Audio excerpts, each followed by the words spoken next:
दोस्तों, एक बार की बात है कि भगवान बुद्ध एक दिन वन से गुजर रहे थे। रास्ते में एक व्यक्ति जमीन खोद रहा था। बुद्ध वहीं एक वृक्ष के नीचे विश्राम के लिए बैठ गए। उस व्यक्ति को खोदते खोदते एक कलश मिला। कलश में हीरे जवाहरात भरे हुए थे।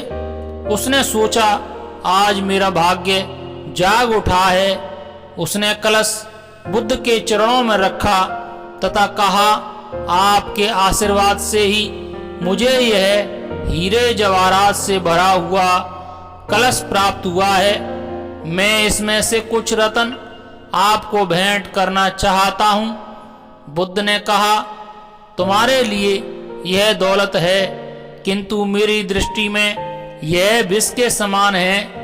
बिना परिश्रम के मिला धन विष ही होता है। वह व्यक्ति यह सुन बुद्ध से नाराज होकर कलश लेकर चला गया। उसने हीरे जवाहरात बेचकर संपत्ति खरीदी और दरिद्र से धनवान हो गया। किसी ईर्ष्यालु ने उसकी शिकायत राजा से कर दी कि जमीन में दबा धन राजकोष का होता है और अमुक व्यक्ति ने उसे निजी काम में लाकर नियम का उल्लंघन किया है।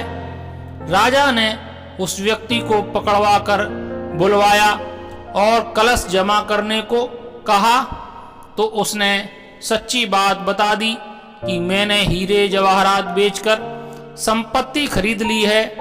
राजा के आदेश से उसे परिवार सहित जेल में डाल दिया गया। उसकी संपत्ति जब्त कर ली गई। एक दिन राजा जेल के निरीक्षण के लिए गया। उस व्यक्ति से भी मिला। उसने कहा, राजन, मुझे जब वह कलश जमीन से मिला था तो बुद्ध वहीं थे। उन्होंने मुझसे कहा था कि इस कलश में रत्न नहीं विष भरा है। यह सुनकर मैंने उनका अपमान किया था। आज जेल में रहकर मुझे अनुभूति हो रही है कि उनकी बात बिल्कुल सत्य थी। बिना परिश्रम किए मिला हुआ धन विष के समान ही होता है। मैं एक बार उनके दर्शन कर उनसे क्षमा मांगना चाहता हूँ। राजा ने भगवान बुद्ध को ससम्मान राज्य में आमंत्रित किया। जेल से उस व्यक्ति को निकालकर भगवान बुद्ध के समक्ष ले जाया गया।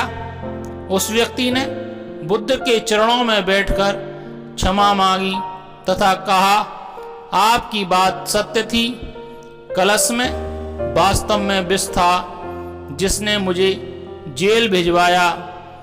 अंत में बुद्ध के आदेश से राजा ने उसे जेल से रिहा कर दिया। उसने उसी दिन से परिश्रम से प्राप्त धन से जीवन यापन शुरू कर दिया। साहिब बंदगी। नमो बुद्धाय। धन्यवाद।